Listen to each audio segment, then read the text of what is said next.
सबसे पहला क्वेश्चन जो है आपके स्क्रीन, सबसे पहला क्वेश्चन आपके स्क्रीन पे है, घड़ी में प्रयोग होने वाली कार्टेज क्रिस्टल होते हैं। इसका सही आंसर जो होगा option number B, silicon dioxide का। ध्यान रखिएगा, सिलिकॉन डाइऑक्साइड। कॉटेज जो होता है शुद्ध रूप से सिलिकॉन डाइऑक्साइड का, यानी कि SiO2। ध्यान रखिएगा यहां पे जो है ये डेट, हमेशा मैं बार बार बोल रहा हूं कि आप खुद देख लीजिएगा कि कौन से साल में ये पूछा गया है। मैं ये नहीं बताऊंगा और ऑप्शन नहीं बताऊंगा, क्योंकि आपको खुद ही देखना, बस ध्यान से आप हमारी जो व्याख्या करेंगे उसको बस सुनना है। कॉटेज जो होता है शुद्ध रूप से सिलिकॉन डाइऑक्साइड होता है, SiO2 के होते हैं। यद्यपि प्राकृतिक रूप में इनमें कुछ जो है रॉक क्रिस्टल और राइनस्टोन जो होता है इसके रूप में पाए जाते हैं, वस्तुतः जिनका वाणिज्यिक रूप जो होता है ये प्रयोग में होता है, वे मानव निर्मित होते हैं। कार्टेज क्रिस्टल का जो प्रयोग होता है वो घड़ी में होता है, रेडियो में होता है और टेलीविजन में होता है। तो ध्यान रखिएगा। नेक्स्ट जो है दूसरा नंबर क्वेश्चन,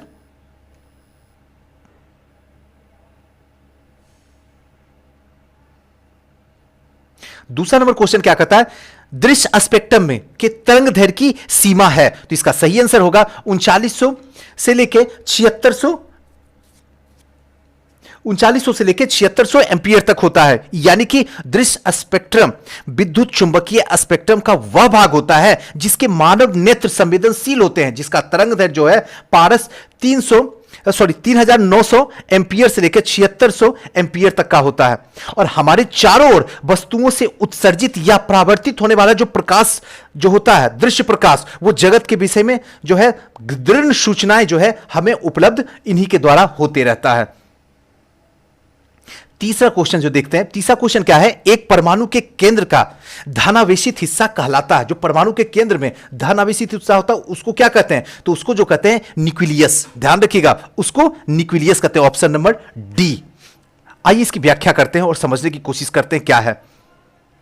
नाभिक जिसको कहते हैं न्यूक्लियस, परमाणु का केंद्रक होता है, एकदम सेंटर होता है। परमाणु के नाभिक में प्रोटॉन न्यूट्रॉन दोनों जो है अवस्थित रूप में जो है न्यूक्लियॉन कहलाते हैं, दोनों अवस्थित रूप में होते हैं। प्रोटॉन जो होता है वो धनात्मक यानी कि पॉजिटिव होता है, और तथा न्यूट्रॉन जो होता है वो उदासीन होता है यानी कि न्यूट्रल होता है, ना पॉजिटिव होता है और ना ही निगेटिव होता है। तो जिस कारण से, यही वो कारण होता है जिसके कारण नाभिक जो है धन आवेशित होता है। प्रोटॉन और न्यूट्रॉन का जो द्रव्यमान होता है 1.672 into 10 to the power -27 kilogram होता है। और इनकी खोज जो है क्रमशः आर्नेस्ट और रदरफोर्ड तथा जेम्स चैडविक के द्वारा की गई थी। आर्नेस्ट, रदरफोर्ड और जेम्स चैडविक के द्वारा, थोड़ा सा ध्यान रखना होगा।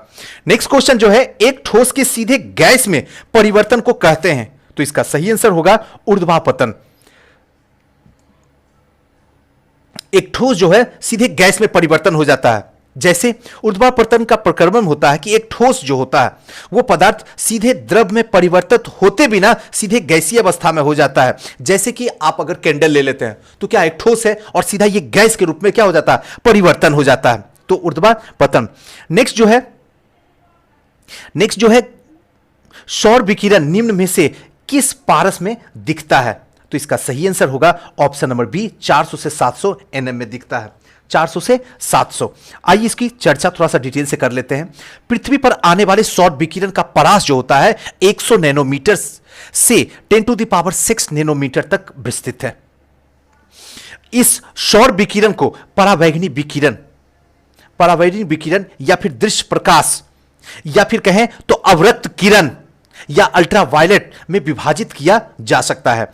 नेक्स्ट जो है कॉस्मिक किरण क्या है, तो इसका सही आंसर होगा आवेशित कण होता है। कॉस्मिक किरण जो होता है ये विद्युत चुंबकीय स्पेक्ट्रम का एक भाग नहीं है, ये जो है उच्च ऊर्जा आवेशित कण होता है जो कि अंतरिक्ष में लगभग प्रकाश की गति में जो है गमन करता है, प्रकाश की गति में। नेक्स्ट क्वेश्चन की ओर चलते हैं। 2G स्पेक्ट्रम में अक्षर G किस शब्द से प्रयुक्त है। तो इसका सही आंसर होगा ऑप्शन नंबर सी, यानी 2G का मतलब होता है जनरेशन। अभी चल रहा है 4G यानी कि फोर्थ जनरेशन। 2G दूसरी पीढ़ी का बेहतर संचार प्रौद्योगिकी है और G का शब्द होता है जनरेशन से, अर्थात उस पीढ़ी में यानी सेकेंड जनरेशन। रडार का आविष्कारक कौन था, तो इसका सही आंसर होगा वाटसन यानी कि रॉबर्ट वाटसन। स्कॉटिश भौतिकविद रॉबर्ट वाटसन वॉट ने वर्ष 1935 में पहली बार प्रायोगिक रडार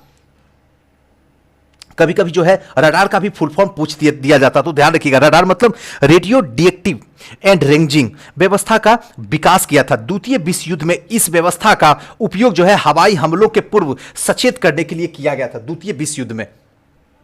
अब हमें कमेंट बॉक्स में जाकर बताइए कि द्वितीय विश्व युद्ध कब हुआ था, जरूर बताइए। नेक्स्ट जो है गॉड पार्टिकल है, तो इसका सही आंसर होगा हिग्स बोसोन। अब हिग्स बोसोन एक मूल कण है, एकदम ध्यान से सुनिएगा। हिग्स बोसोन जो एक मूल कण है जिसकी प्रथम परिकल्पना है वो 1964 में की गई थी और इसका प्रायोगिक सत्यापन जो है 2013 में किया गया था।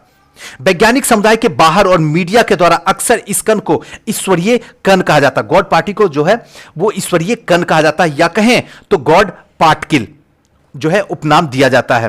हिग्स बोसोन कण का खोज करने वाले वैज्ञानिक की जोड़ी ब्रिटेन के पीटर हिग्स और बेल्जियम के फ्रांसवा एलगेट ने वर्ष 2013 में भौतिकी विज्ञान के क्षेत्र में नोबेल पुरस्कार से इन्हें पुरस्कारित किया गया था 2013 में।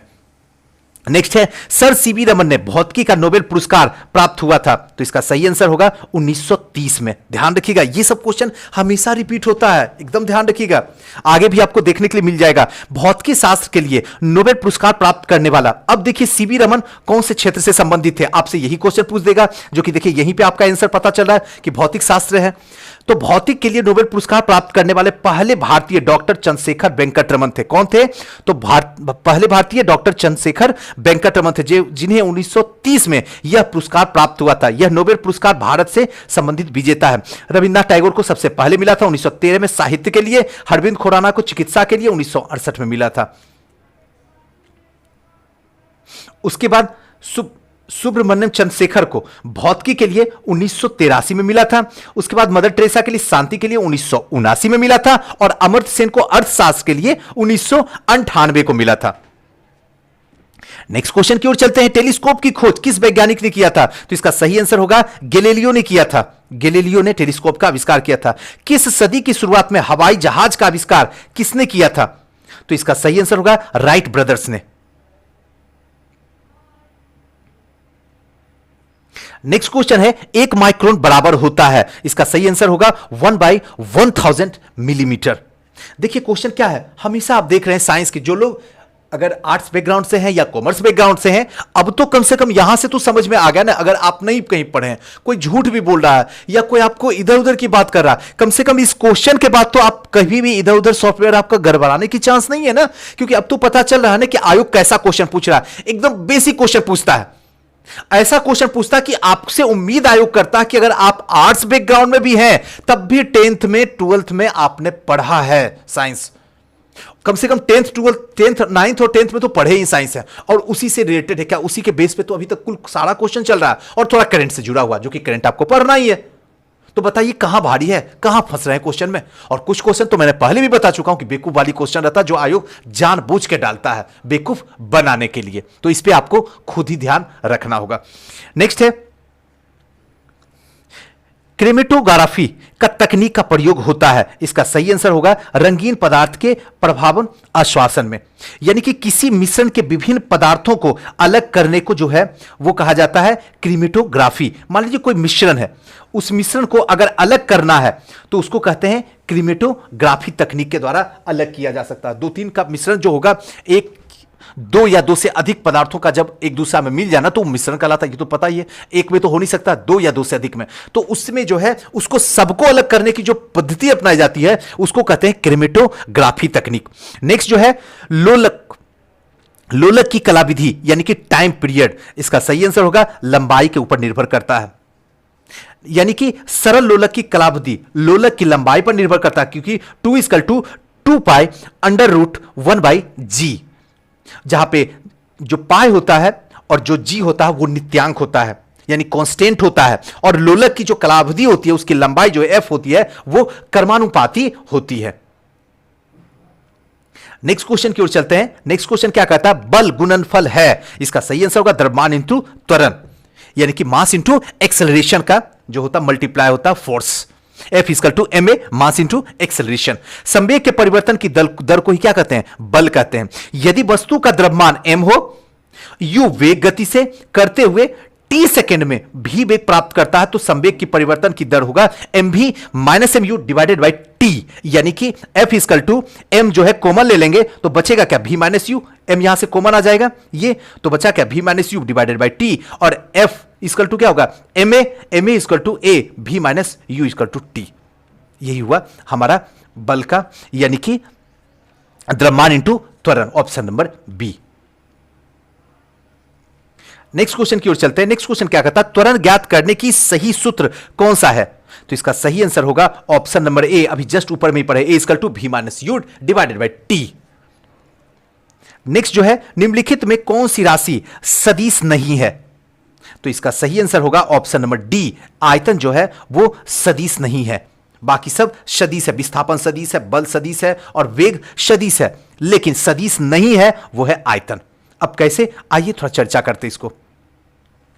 सदिश राशि वे राशियां होती है जिसमें परिमाण के साथ साथ में दिशा भी बदलती है, परिणाम भी होता है, परिमाण और दिशा दोनों होता है, उसे ही हम कहते हैं सदिश राशियां। विस्थापन, वेग, बल सदिश राशि होती है, और अदिश राशि वह राशि होती है केवल जिसमें केवल जो है परिमाण बताती है, दिशा नहीं बताती है, और आयतन एक जो है वो अदिश राशि है। नेक्स्ट जो है, पदार्थ के संवेग और वेग के अनुपात में कौन सी भौतिक राशि जो है प्राप्त की जाती है, तो इसका सही आंसर होगा द्रव्यमान, यानी कि किसी भी वस्तु का द्रव्यमान m, वस्तु का वेग v, तो उसका संवेग जो होगा m भी होगा, और संवेग के वेग का अनुपात जो होगा m भी डिवाइडेड बाई v होगा, और v भी कट जाएगा और बचेगा क्या, सिर्फ m बचेगा। नेक्स्ट क्वेश्चन की ओर चलते हैं। 20वां नंबर, 1 किलोमीटर दूरी का तात्पर्य है, इसका सही आंसर होगा 1000 मीटर।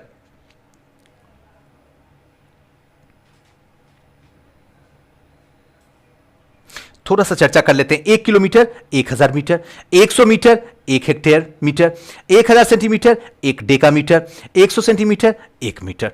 नेक्स्ट आते हैं, 1 पिकोग्राम बराबर होता है, इसका to 10 to the power -12 gram को ही 1 पिकोग्राम कहते हैं, 10 टू दी पावर -12 ग्राम को। नेक्स्ट है, आप एक लिफ्ट में खड़े हैं, मान लीजिए एक लिफ्ट के अंदर है और खड़े हो गए हैं, लिफ्ट के फर्श पर आपके भार द्वारा लगाया गया बल, और जो लिफ्ट के फर्श पे जिस तरीके से भार लगाया जा रहा है वो क्या है, आपके पास में ऑप्शन यहां पे है, तो इसका सही आंसर जो होगा वो होगा बी, लिफ्ट के 9.8 मीटर पर सेकेंड स्क्वायर त्वरण से नीचे आते समय शून्य हो जाएगा, यानी कि लिफ्ट जो है 9.8 मीटर प्रति सेकेंड स्क्वायर के त्वरण के नीचे आते आते लिफ्ट का फर्श और व्यक्ति का जो दबाव जो होता है, दबाव वो नहीं पड़ता है, अतः उस समय फर्श पर उसके द्वारा बल जो लगाया जाता है वो बिल्कुल भी 0 होता है। नेक्स्ट क्वेश्चन की ओर चलते हैं। 23वां नंबर क्वेश्चन। 23वां नंबर क्वेश्चन क्या कहता है, टरबाइन एवं डायनमो से बिजली प्राप्त करने में किस ऊर्जा को विद्युत ऊर्जा की परिवर्तित कहते हैं, इसका सही आंसर होगा मैकेनिकल ऊर्जा। जब टरबाइन होता है, टरबाइन से डायनेमो में बिजली प्राप्त करने के लिए यांत्रिक ऊर्जा यानी कि मैकेनिकल ऊर्जा को विद्युत ऊर्जा में परिवर्तित किया जाता है, टरबाइन से डायनेमो में, तो मैकेनिकल ऊर्जा से। नेक्स्ट है, 100 वाट का बिजली का बल्ब यदि 10 घंटे जले तो बिजली का खर्च होगा, तो इसका सही आंसर होगा 1 यूनिट। अगर 100 वाट का बॉल जला रहे हैं और 10 घंटा अगर कंटिन्यू जल रहा है तो इसका मतलब है 1 यूनिट बिजली बिल आपका समाप्त हो जाएगा।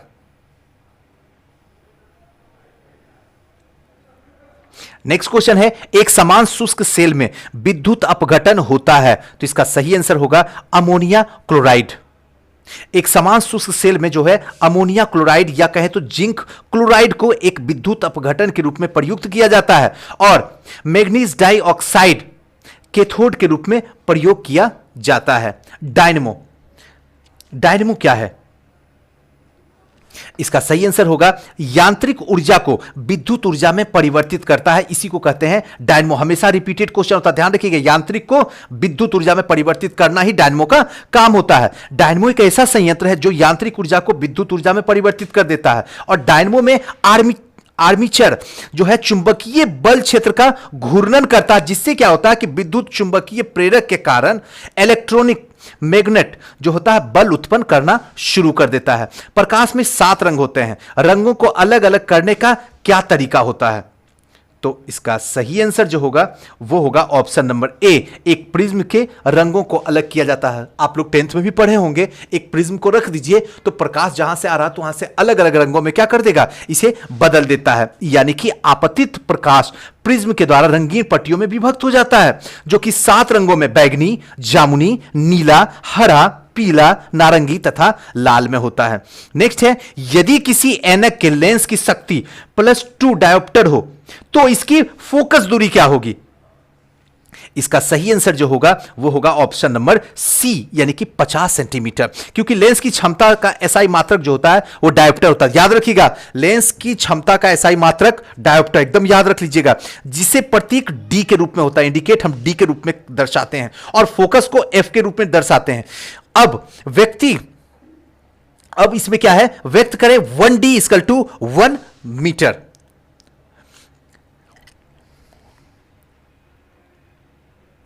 One D equal to 1/m है और इस प्रकार से इस लेंस की क्षमता को 1D कहते हैं, जिसकी फोकस दूरी 1m है, मीटर है। तो अभिसारी लेंस की क्षमता प्लस और अपसारी लेंस की क्षमता माइनस। ध्यान रखिएगा, अभिसारी का प्लस और अपसारी का माइनस होता है।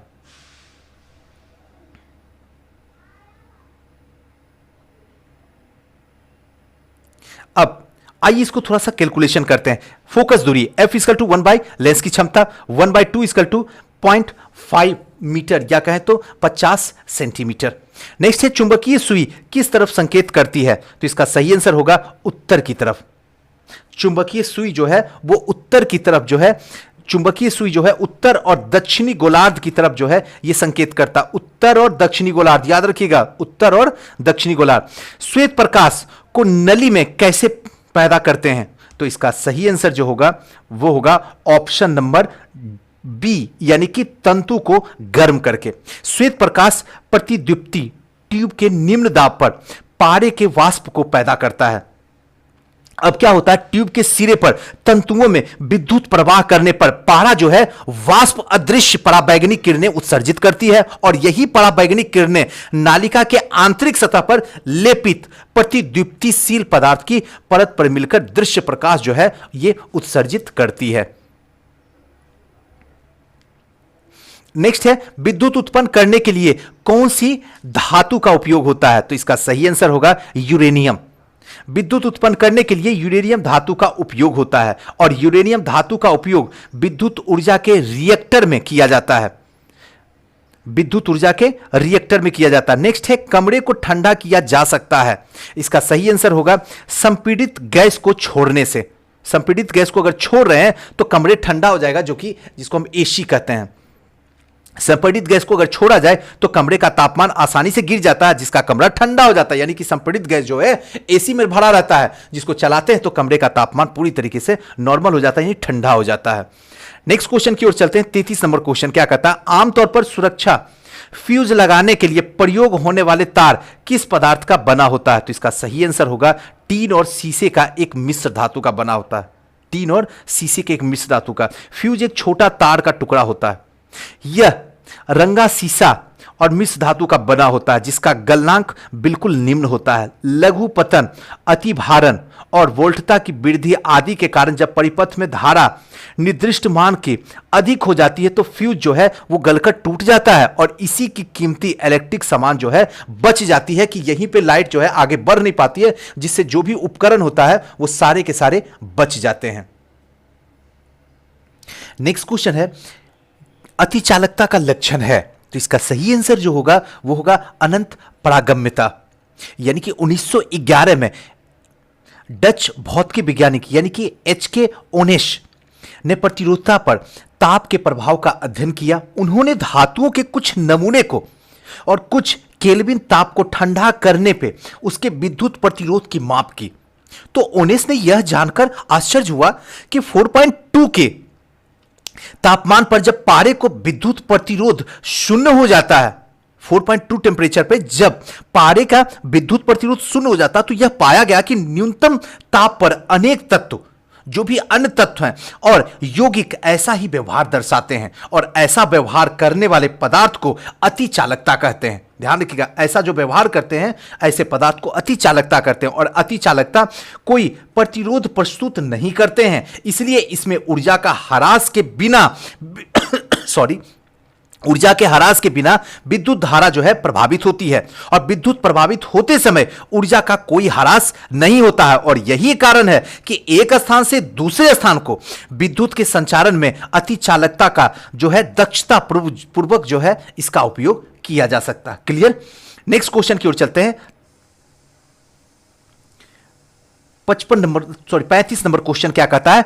ठंडक के दिनों में लोहे के गुटके और लकड़ी के टुकड़े को प्रातःकाल छुए तो लोहे का जो टुकड़ा होता है वो होता है ठंडा। क्यों? इसका सीधा सा मतलब है कि लकड़ी की तुलना में लोहा जो है उष्मा का जो है अच्छा चालक है, इसीलिए जो होता है लोहा ठंडा होता है। लकड़ी की तुलना में लोहा जो होता है उष्मा का अच्छा चालक होता है, इसलिए ठंडक के दिनों में समान तापमान होने के बावजूद भी तुलनात्मक ढंग से लोहे का टुकड़ा जो है ज्यादा ठंडा लगता है, जबकि लकड़ी का टुकड़ा जो होता है इतना ठंड नहीं लगता है। नेक्स्ट है, कमरे में रखा रेफ्रिजरेटर का दरवाजा अगर आप खोल कर रख देते हैं, ध्यान रखिएगा, तब क्या होगा आपको बताना है। तो इसका सही आंसर होगा ऑप्शन नंबर सी, यानी कि आप अंततः कमरे का थोड़ा जो है गर्म कर सकते हैं। अगर आप कमरे का तापमान गर्म करना चाहते हैं तो आप क्या कीजिए, रेफ्रिजरेटर का दरवाजा खोल दीजिए, बस इतना ध्यान रखना है। यानी कमरे में रखा रेफ्रिजरेटर का दरवाजा खोल कर रखिए तो कमरे का तापमान बढ़ जाएगा।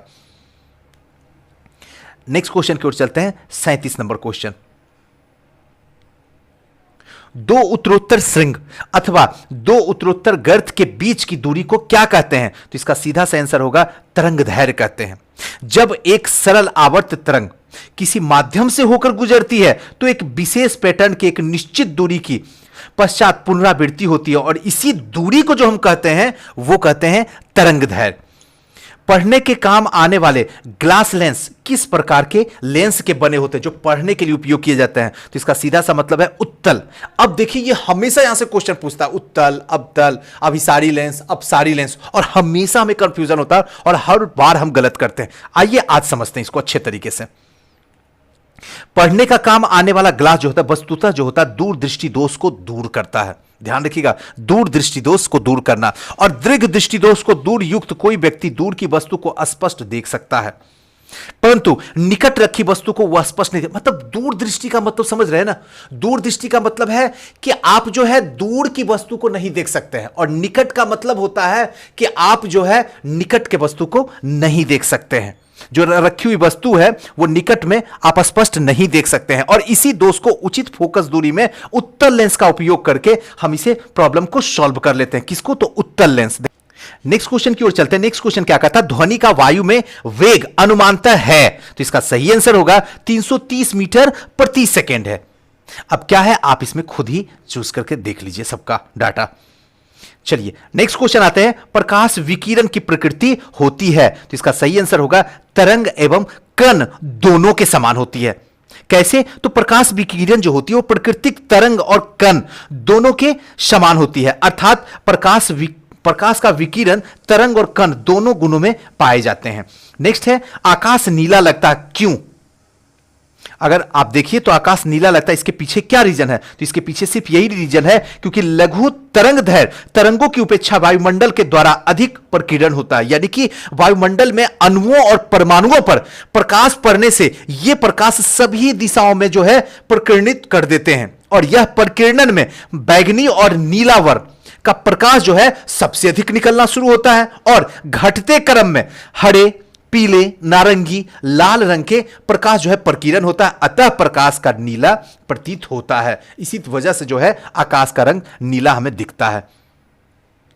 नेक्स्ट क्वेश्चन की ओर चलते हैं। पानी का घनत्व तो अधिकतम होता है, तो इसका सही आंसर होगा 4 डिग्री सेल्सियस पर, यानी कि पानी का घनत्व जो है 4 डिग्री सेल्सियस पर जो है अधिकतम होता है, और इसका आयतन जो है न्यूनतम होता है।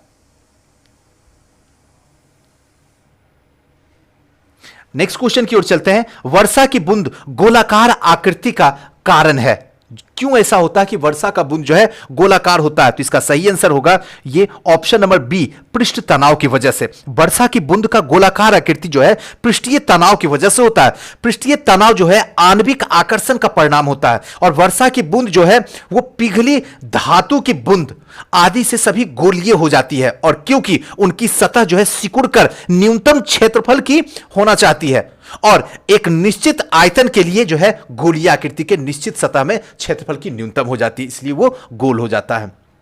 सूर्य ग्रहण तब होता है जब आपके पास में ऑप्शन और आंसर दोनों है। ऑप्शन नंबर ए, जब चंद्रमा बीच में होती है, यानी कि सूर्य ग्रहण चंद्रमा का बीच आना, इतना ध्यान रखिएगा। सूर्य ग्रहण तब होता है जब चंद्रमा पृथ्वी के चक्कर लगाते समय पृथ्वी और सूर्य के बीच में आ जाती है, जिसके कारण सूर्य कुछ हिस्सा जो होता है वो दृष्टिगोचर नहीं होता, यानी सूर्य का कुछ हिस्सा नहीं दिखता है, तो इसे चंद्र ग्रहण, सूर्य ग्रहण कहते हैं। नेक्स्ट क्वेश्चन जो है, सबसे छोटा दिन कब होता है? तो इसका सही आंसर होगा 22 दिसंबर, यानी कि 21 जून को उत्तरी गोलार्ध में सबसे लंबा दिन और दक्षिणी गोलार्ध में सबसे छोटा दिन होता है। याद रखिएगा, 21 जून उत्तरी गोलार्ध में सबसे लंबा, दक्षिणी गोलार्ध में सबसे छोटा, और 22 दिसंबर को उत्तरी गोलार्ध में दिन की अवधि सबसे कम और दक्षिणी गोलार्ध में सबसे अधिक होती है, और 23 सितंबर और 21 मार्च को दोनों गोलार्ध में दिन और रात जो होती है वो समान होती है। एकदम रट जाइए आप, इसके लिए कोई ट्रिक नहीं है, रट जाइए, क्योंकि हर बार क्वेश्चन यहां से पूछेगा, और पता है आयोग को कि ये क्वेश्चन दे दो बच्चे को आसानी से क्लीन बोल्ड कर लोगे, क्योंकि बच्चा पक्का ही कंफ्यूजन में रहेगा, तो अच्छे तरीके से याद रख लीजिए। नेक्स्ट क्वेश्चन की ओर चलते हैं। महासागर में ऊंची तरंग जल तरंग कैसे आती है? तो इसका सीधा सा मतलब है चंद्रमा से आती है, ये तो जानते ही हैं। महासागर में ऊंची जल तरंग जो होती है वो चंद्रमा के गुरुत्वाकर्षण बल का परिणाम होता है, क्योंकि चंद्रमा पृथ्वी से सूर्य की तुलना में नजदीक है।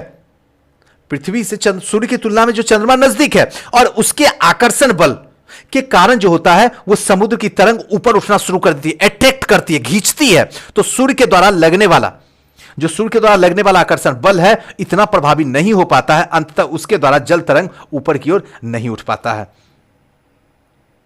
नेक्स्ट क्वेश्चन की ओर चलते हैं। जब एक पत्थर को चांद की सतह से पृथ्वी पर लाया जाता है तो इसका सही आंसर होगा उसका भार बदल जाता, परंतु द्रव्यमान वही रहता। द्रव्यमान वही है लेकिन सिर्फ उसका भार बदलता है। याद रखिएगा, बहुत इंपॉर्टेंट है। जब पत्थर को चांद की सतह से लाया जाता है तो उसके भार के मान बदल जाता है। किसी वस्तु का द्रव्यमान स्थिर होता है लेकिन वह भार भौतिक राशि है जो कि द्रव्यमान और गुरुत्वीय त्वरण के गुणनफल से प्राप्त होता है, W=mg। चूंकि पृथ्वी का गुरुत्वीय त्वरण और चंद्रमा के गुरुत्वीय कम होता है, अतः वस्तु का भार कम हो जाएगा। नेक्स्ट क्वेश्चन की ओर चलते हैं। सौर ऊर्जा निम्न में से किससे प्राप्त होता है? तो इसका सही आंसर होता है सूर्य से प्राप्त होता है। सूर्य के अभ्यंतर में नाभिकीय संलयन के कारण लगातार विशाल मात्रा में ऊर्जा मुक्त होती रहती है और इस ऊर्जा को अंतरिक्ष में सभी दिशाओं में विकिरण होते रहता है। पृथ्वी के अन्य सौर ग्रहों से इस ऊर्जा का एक छोटा सा भाग मिलता है और पृथ्वी में लगभग 4.5 इंटू 10⁸ भाग जो है ऊर्जा प्राप्त होती है। नेक्स्ट क्वेश्चन की ओर चलते हैं।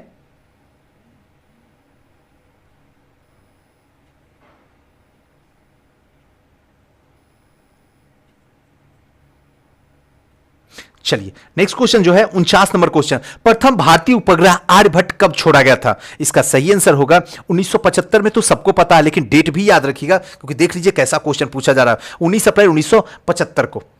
ये क्वेश्चन में डेट आप याद कर लीजिए क्योंकि हर बार ये क्वेश्चन आपको कई बार देखने के लिए मिला होगा।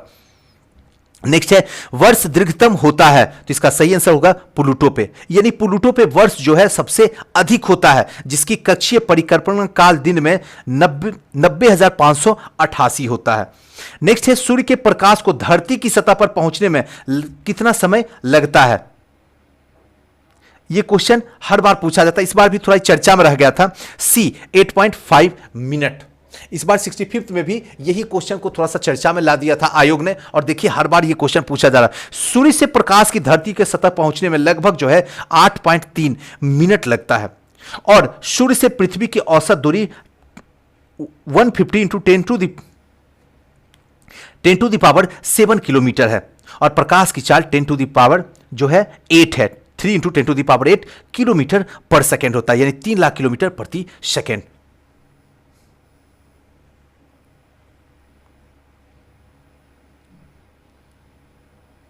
चलिए नेक्स्ट क्वेश्चन की ओर चलते हैं। नेक्स्ट क्वेश्चन क्या है? सूर्य पर ऊर्जा का निर्माण होता है। इसका सही आंसर होगा नाभिकीय संलयन के द्वारा। नेक्स्ट है सौर मंडल में सबसे बड़ा ग्रह, तो इसका सही आंसर होगा बृहस्पति। सौर मंडल में सबसे बड़ा ग्रह जो है बृहस्पति है और सबसे छोटा ग्रह जो है वो बुध है। ध्यान रखिएगा, बुध और बृहस्पति, पहले बुध है उसके बाद बृहस्पति है, तो बड़ा बृहस्पति और छोटा बुध हुआ। बृहस्पति का औसत व्यास जो है 142.4 हजार किलोमीटर।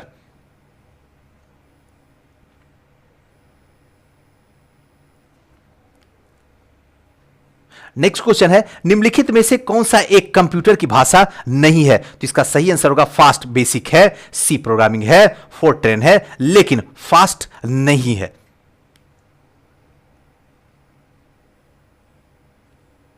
चलिए नेक्स्ट क्वेश्चन की ओर चलते हैं।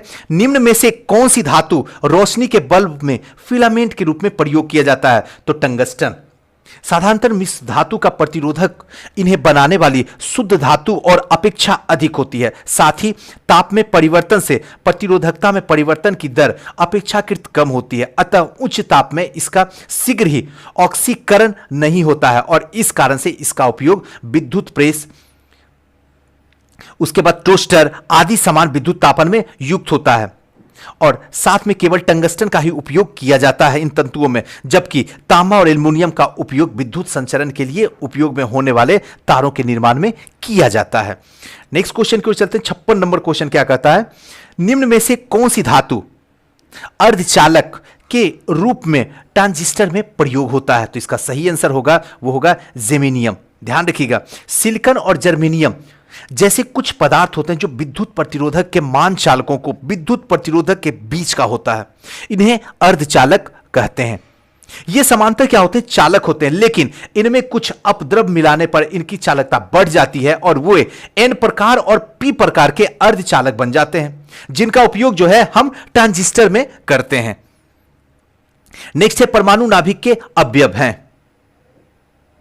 परमाणु नाभिक के अवयव हैं, इसका सही आंसर होगा सी प्रोटॉन और न्यूट्रॉन। परमाणु नाभिक के मुख्य अवयव जो है प्रोटॉन और न्यूट्रॉन होता है तथा इलेक्ट्रॉन नाभिक चारों ओर जो है वो चक्कर लगाता है। इलेक्ट्रॉन नाभिक अंदर में जो रहता है वो प्रोटॉन और न्यूट्रॉन ही हो जो मुख्य अवयव है। इलेक्ट्रॉन जो है वो चारों ओर चक्कर लगाता है। निम्नलिखित में से कौन सा विकल्प वैकल्पिक ऊर्जा का सबसे बड़ा भंडार है? तो सौर ऊर्जा ही सबसे बड़ा वैकल्पिक ऊर्जा का एक बहुत बड़ा भंडार है, सौर ऊर्जा।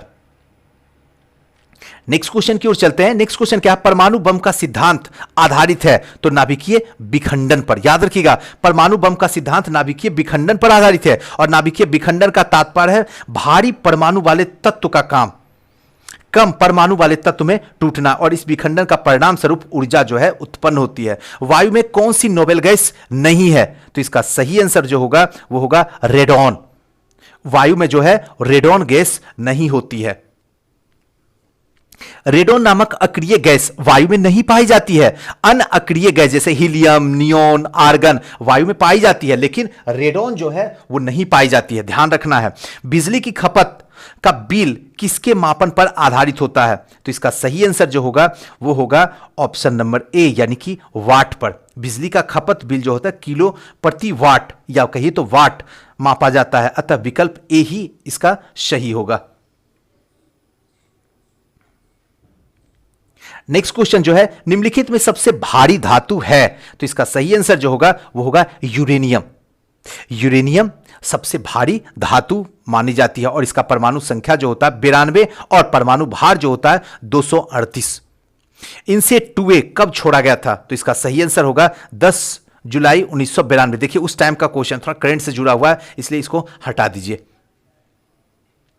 तो आज का जो है ये सीरीज जो था घटना चक्र का महासंग्राम, जिसमें हमने भौतिकी का चर्चा किया और हर वो क्वेश्चन जहां से क्वेश्चन आयोग हमेशा पूछता है उन सारी क्वेश्चनों को आपके सामने रखने की कोशिश किया और साथ साथ में हर एक क्वेश्चन की व्याख्या सहित हमने चर्चा किया बताने की जितना जरूरत है। कुछ क्वेश्चन बेकार होते ही हैं, हर सब्जेक्ट में होता ही, हर एग्जाम में होता है, उसकी टेंशन नहीं लेना, लेकिन हाँ जो चीज चाहिए जहां पे मैंने बताया हमेशा आयोग पूछा उस क्वेश्चन पे आपको ध्यान रखना।